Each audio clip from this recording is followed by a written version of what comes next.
You're listening to the School Leadership Reimagined podcast, episode 308. How do builders like us make a dramatic difference in the lives of our students in spite of all the obstacles we face?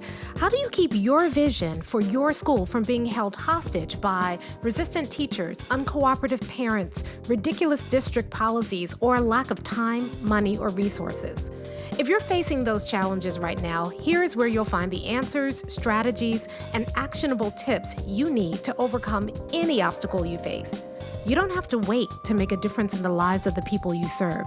You can turn your school into a success story right now with the people and resources you already have. Let's get started.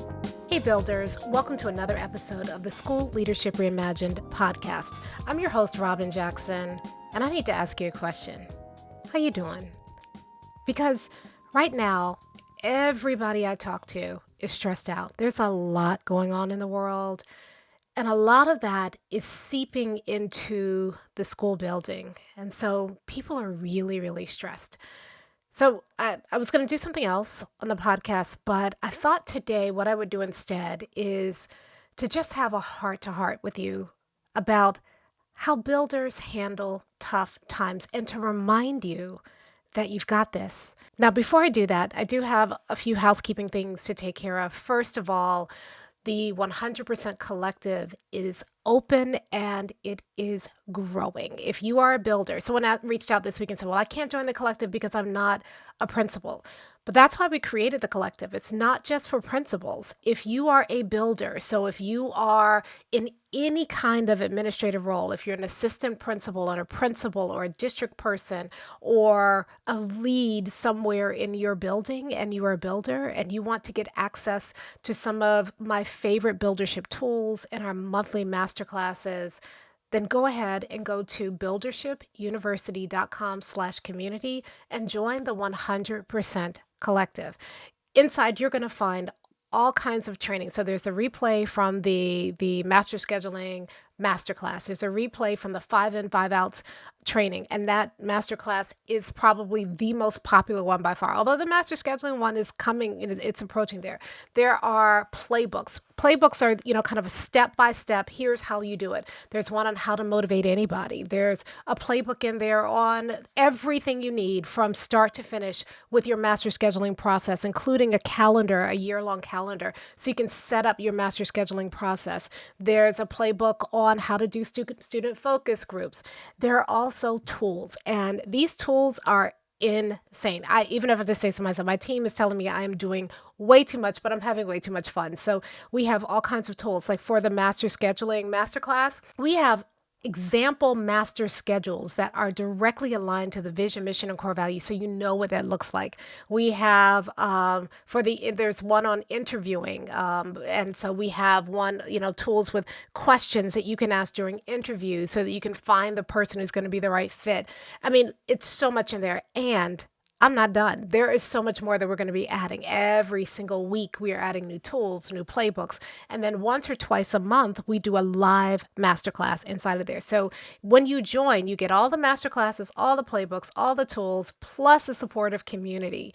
In fact, today's podcast comes out of some of the conversations we've been having inside of the collective. So you do want to join that. Secondly, I've been telling you, I want to keep telling you so you're not shocked.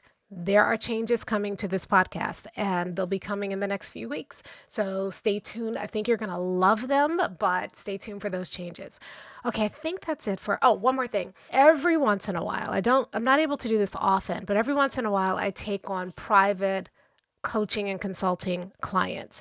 Usually it's someone who's at the district level, and usually it's because they are trying to accomplish something specific. So they are trying to get their team aligned around something, or they're trying to come up with their vision for the district or their department in the district. So if you're like in charge of elementary instruction, for example, getting a vision for that and then getting your team aligned around that vision. Sometimes it's because they want to create a dashboard so that they can better support their schools. Sometimes it's because they are working on transitioning into that new position and not sure, kind of how to hit the ground running. Usually our engagements last for 1 month, maybe 2 months. And during that time, we are getting something very specific done. I have 2 openings for the next couple of months. So if you are trying to get something done before the end of the school year, or you are looking at data and not sure what to do about it, or you're planning some summer stuff and you need some help with that, or every once in a while, if someone's like, trying to think through strategic planning, I can help you with that kind of thing. If that's something that you are working on and you would like my help, then all you need to do is you want to reach out to info@mindstepsinc.com and say you're interested. And then my team will get with you to set up an appointment. We can talk about what it is you want to do and see if I can help you. So if you are a superintendent, director of secondary instruction or elementary instruction, director of professional learning, director of leadership, like you have some sort of district position, or you are in charge of a district, maybe you're an associate superintendent of something, and you would like help, and you have something very specific that you want to accomplish, and you like my help doing it, info@mindstepsinc.com. Okay, I think that's it, and I hope that's it, because I really do want to talk to you. Inside of the collective, I put a post up recently just asking people what's at top of mind and how's everybody doing. And people were talking about how stressed the adults were in the building and how that stress is starting to trickle down to the kids. It's creating, anxiety with the kids. It's creating behavior problems with the kids. There is a lot going on, and I don't care what side of the political spectrum you're on. The discourse has gotten vitriolic. Things are changing at a rapid pace. For a lot of people, that feels chaotic. A lot of people have questions about what that means. People are worried about funding. They're worried about if they're going to have staffing. You may be experiencing hiring freezes or spending freezes. Maybe you're losing staffing right now. And then this is already a crazy time of the year, right? Because this is the time of the year where you find out so-and-so's not coming back, or so-and-so's got a promotion and so they're leaving and now you have a vacancy, and, or you're trying to put together your master schedule and you are going to have some tough conversations with people because they're going to be reassigned to next year. And we have testing. And, we're trying to finish the year strong, and we're looking at our strategic plans and saying, ooh, we didn't actually meet our numbers, and we're trying to scramble to figure out how we can still meet our numbers this school year, and. And so if you're feeling that right now, I want to remind you that when you are a builder and these things happen, you recognize that they're happening, but you don't panic because you can anchor in the model. So I talked about this in the Monday Morning Mind Steps this week. By the way, if you're not subscribed to that, you should get subscribed to that. Just go to mindstepsinc.com and subscribe. But in the Monday Morning Mind Steps this week, I was talking about it because I was thinking about, the stress. And I remember back when, do you all remember this, or am I dating myself? When the Common Core first came out and everybody was panicking because, we're going to have to up in everything we do. We have a new curriculum and there were all these mandates and everybody was scrambling. And so everybody was redoing everything that they had already done to make it work with the Common Core. And I remember my publisher came to me and said, hey, Robyn, do you want to rewrite Never Work Harder Than Your Students? Maybe there's another principle that's more Common Core, because that's what everybody was doing. Everybody, if you had a book on, eating rice with a spoon, you would rewrite your book to eating rice with a spoon and the Common Core. And so everybody was rewriting their book and taking their work and adding with the Common Core and the Common Core to it. And so my publisher reached out and said, do you want to do that? And I said, no, that's ridiculous. The 7 principles, they still stand. They haven't changed. In fact, if you are anchored in these 7 principles, you will easily make the transition to the Common Core. Well, a couple of years later, everybody started walking back on the Common Core and districts started changing the curriculum again, or, quietly removing Common Core elements, and it went away. And then people panicked again because they'd spent all this money and time and, invested in programs that were about the Common Core, but like, oh, no, we're not doing the Common Core anymore. And people were panicking. And then there was the pandemic. and everybody was panicking during the pandemic. And again, if you were committed to the 7 principles of effective instruction, and then by that time we had the buildership model, if you were committed to these 2 models, if you were already doing it, then you were significantly less stressed about the pandemic. I mean, everybody was stressed out about the pandemic because it wasn't just a professional thing, it was about our lives, right? So people were worried and scared, and there was so much uncertainty. But there were the builders who were anchoring in the model, in buildership. Those builders were not panicking. And so as they were going through the pandemic, while their colleagues were upending everything, change, oh, we're doing remote learning, oh, we got to change everything, builders just kept building. And as a result, the builders who were building during the pandemic, while everybody else is experiencing learning loss, the builders who were building during the pandemic, they actually saw gains, significant gains, 10% up to, I think we had a builder who quintupled her growth. We had, but at a minimum, people were getting 10%, 15%, 17% gains while everybody else is losing. Why? Because they didn't panic. They stuck with what already worked. And I want to remind you of that because I think we're entering another period. It's different than the pandemic, but I think that same level of stress, that same level of questioning everything you do, that same level of uncertainty is starting to happen again. And I want to remind you that if things keep going the way that they're going and we have even more uncertainty and people begin to panic, builders don't panic. Builders keep building.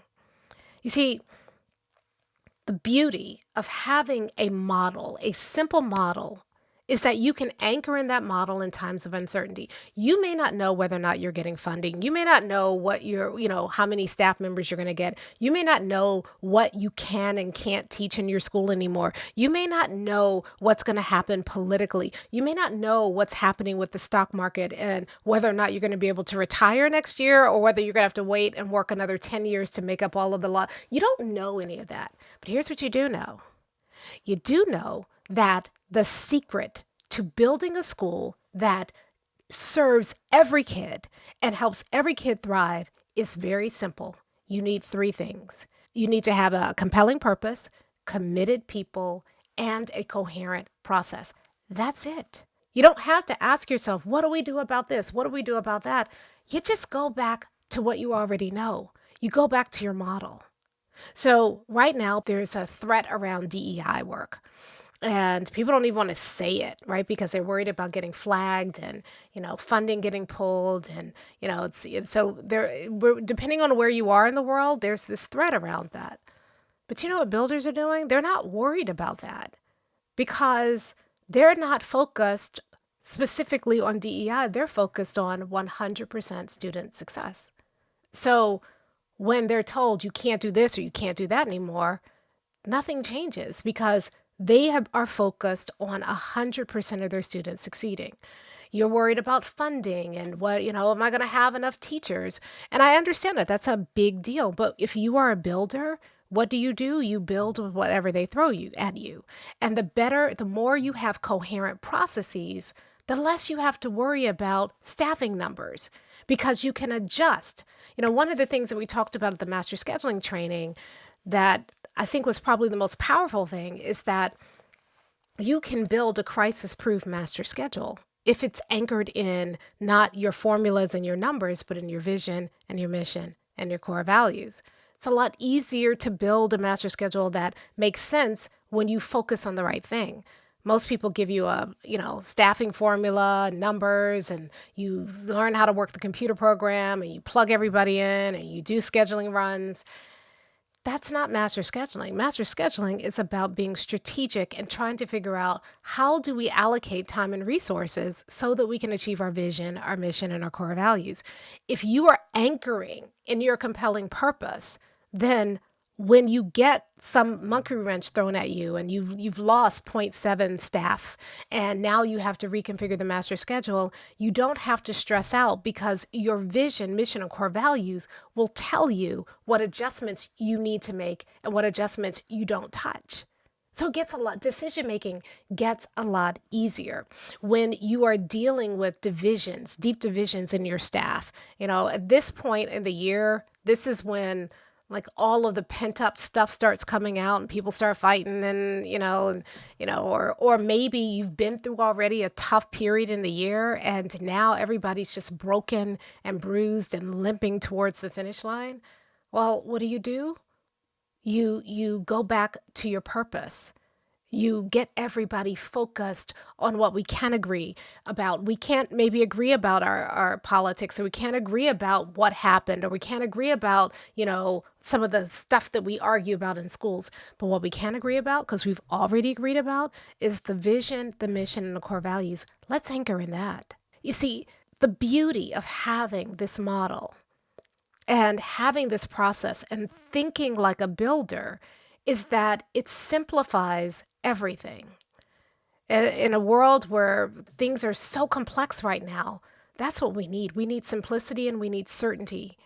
And so you may feel like with everything going on right now, your instinct may be to just abandon the model and go back to leadership because that's what you know and that's what everybody else around you is doing. And I want to encourage you today to not do that.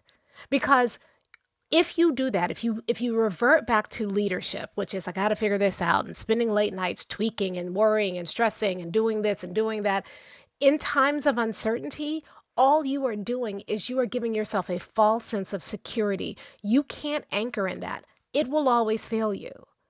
Just think about the last few crises we've endured. Look at what happened to the people who were leading and how they had to keep backtracking on what they said, and every other week it was something different. Remember how during the pandemic, everybody was making stuff up and scrambling and didn't know what to do. And so every other day there was a new message. We're going to be on for 2 weeks. No, it's going to be a month. No, we're going to go to hybrid learning. No, it's going to be full remote. All of that was happening. That's because they were anchoring in leadership. And leadership doesn't anchor in anything, right? Leadership is just about, I have to look like I know what I'm doing. That's what leadership teaches you to do. Leadership teaches you I have to look like I'm doing something instead of making progress. Someone was talking in office hours about how he had been thinking a lot about the difference between movement and progress. And leadership is about keeping moving, whereas buildership is about making progress. And so you may have the temptation to go back to leadership because leadership gives you an illusion of control. Leadership gives you an illusion of certainty. But no, have you ever felt this way when you're leading? Like you're just making it up, like you don't really know what you're doing because you don't. And leadership doesn't allow you or give you the tools to figure it out. It gives you the tools to pretend like you do know what you're doing. It gives you the tools so that you can look like a leader, but without actually feeling the certainty that you crave. Whereas buildership says it's not about looking like a leader. Buildership gives you a way to solve every problem that you face. This happens all the time in BU office hours. People come to office hours and are like struggling. And I look like a genius, and I'm not. All I do when I'm listening to their questions or listening to their challenges is I just put on my buildership lens and I look at their challenges through the lens of the model, and the answer becomes very, very clear. When you don't do that, you're making it up and you don't know if it's going to work or if it's not going to work. But the nice thing about having this model and using this model is you have evidence that it works. You've used it before. You've seen the benefit of the model. So you don't have to guess whether or not it's going to work. You trust the process. I think I'd say that more than anything else to builders. You trust the process because the process works. It's crazy when we're in office hours and people are coming on and they're like, I can't believe it worked. Like I did the thing, whatever the thing is, whatever the part of buildership that they just did. And it's incredible, right? So the people who are using the 5 in, 5 outs process from the collective now, the success stories that are coming about how they're finally having conversations about instruction. Teachers are finally digging into the curriculum and looking at what's important. Everybody's aligned. Those success stories, people are like, I just can't believe it. And I still get excited about it, but I shouldn't because it just works, right? So why are we trading what works, what we know already works, what we have experience seeing work, for the stuff that we were doing before that doesn't work? So you got to fight the temptation to do that. Instead, you have to anchor in the model. And the model is very simple. Starts out with a compelling purpose, your vision, your mission, your core values. In times of uncertainty, people need to feel certain. And the way that you help people feel certain is you keep reminding them about why they're here, the vision, the mission, the core values. This is what we're building. It doesn't change just because everything around us is changing. This is what we're building. Do we still believe in 100%? So when your teachers start freaking out about the latest changes that are happening at the district, or worrying about, whether or not they're going to be able to teach this or that next year, you go back to the vision, the mission, and the core values. You don't try to pretend like you have all the answers. That's leadership. Buildership says, I don't have all the answers. Here's what I know for sure. I know we're still working on the vision. Is the vision still important? Yes. That's why I work so hard with you, to make sure that you have a vision that is unset-asidable. Because in times like these, you need something you can anchor in. And that's what your teachers need as well. Your teachers need to see that the vision is still the vision. So why are we talking about all this other stuff and making up answers and commiserating with them, rather than getting them focused on what we do know? We know without a shadow of a doubt, the vision is still the vision. So is it still important to us? Yes. Is our mission still important to us? The mission is why the vision is so important. Are we still committed to the same why? Yes. Are these core values still non-negotiable? Yes. Well, if we don't know anything else, we know this for sure. And if you keep reminding your staff about those three things, while everything else around them may feel chaotic, they know they have a safe place to anchor. And by the way, so do you. Because you can, if you don't know what to do, if you're facing a tough decision right now, you go back to, what's my vision? What's my mission? What are our core values? And you make a decision consistent with that, and you can guarantee it's the right decision. If your decisions align with your vision, mission, and core values, they are the right decisions. You know you're right. You have something you can stand on. Why would you go back to leadership, making stuff up, when you don't have to? Why would you go back to creating the solution of certainty when you have certainty right there? The next part of the model, how do we get our people committed? When people start acting up and doing all this other stuff, how do we get them committed? What we do when we get stressed, especially around people, I've noticed, is that we go back to leadership, right? We become bosses again. We go back to everything we start writing people up and documenting and having courageous conversations and doing all that stuff, and it doesn't work. What we should be doing, it's only 4 things you're going to do: feedback, support, accountability, culture. Either, if somebody's not doing what they're supposed to be doing, either it's because they don't know, they think they're doing the right thing and they're really not, and in that case, you give them feedback.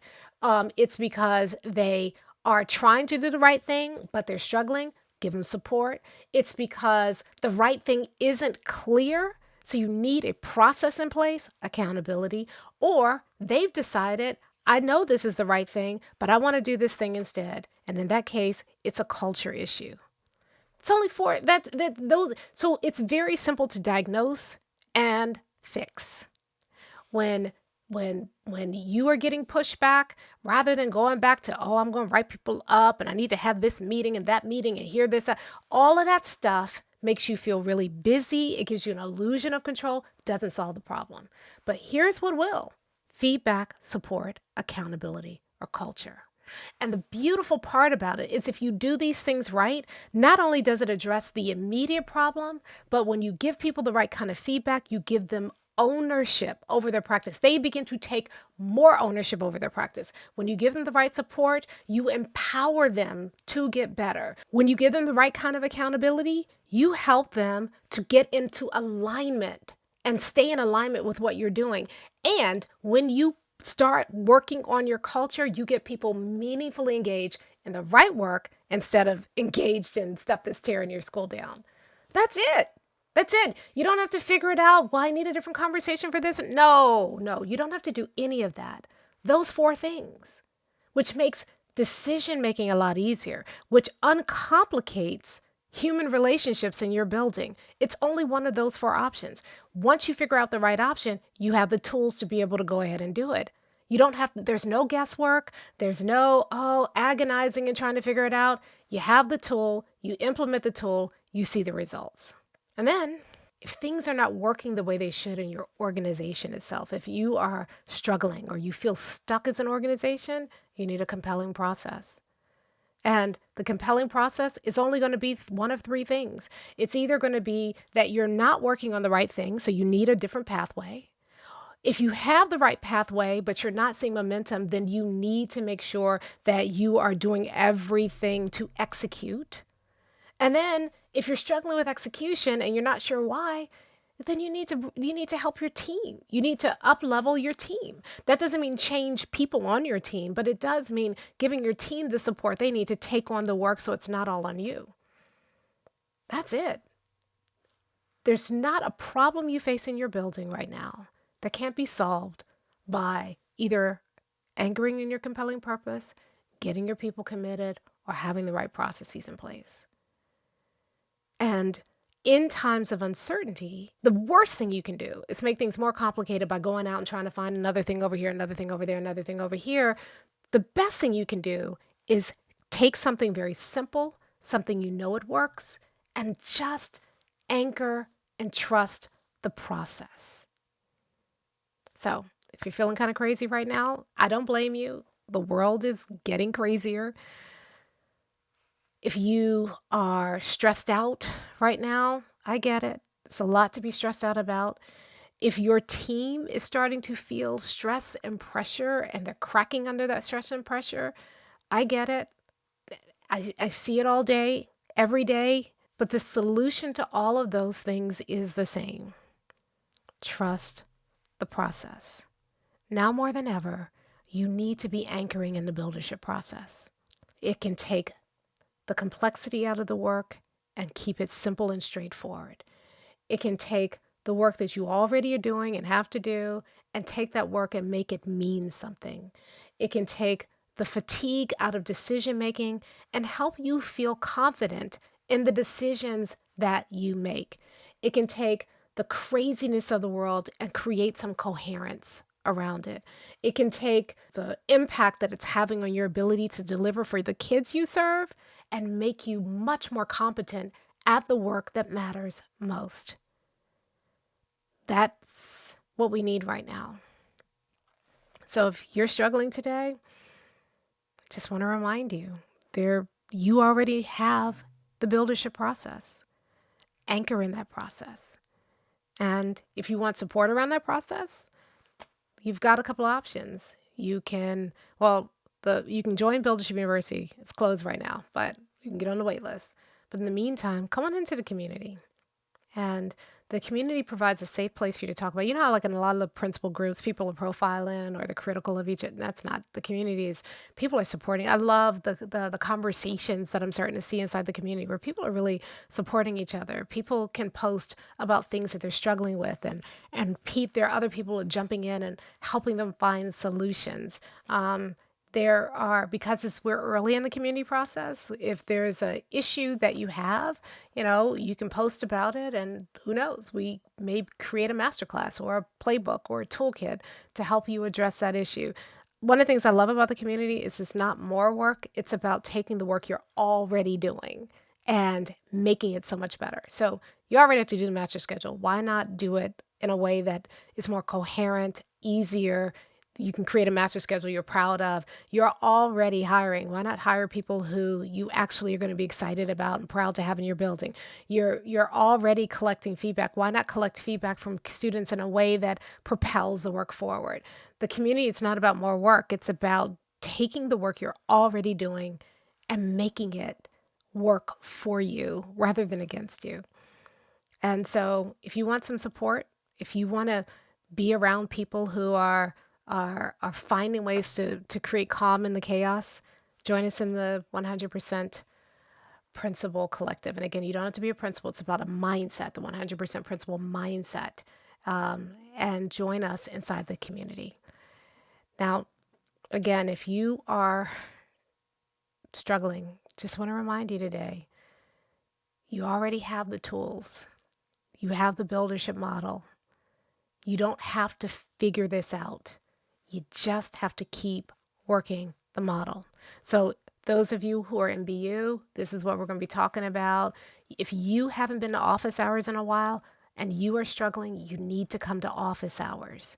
You know, if you are in the collective and you're trying to figure it out and you're not sure the direction, make sure you're posting inside the community so that we can support you and surround you. And those of you who are not in BU in the universe yet and you're not ready to join us yet, just keep remembering this. Trouble comes, chaos comes, difficult times come. That's a part of the gig. That's a part of the work we do. But it doesn't have to destroy you, and it doesn't have to destroy your peace, especially if you anchor in the model and trust the process like a builder. I'll talk to you next time. Hey, if you're ready to get started being a builder right away, then I want to invite you to join us at Buildership University. It's our exclusive online community for builders just like you, where you'll be able to get the exact training that you need to turn your school into a success story right now with the people and resources you already have.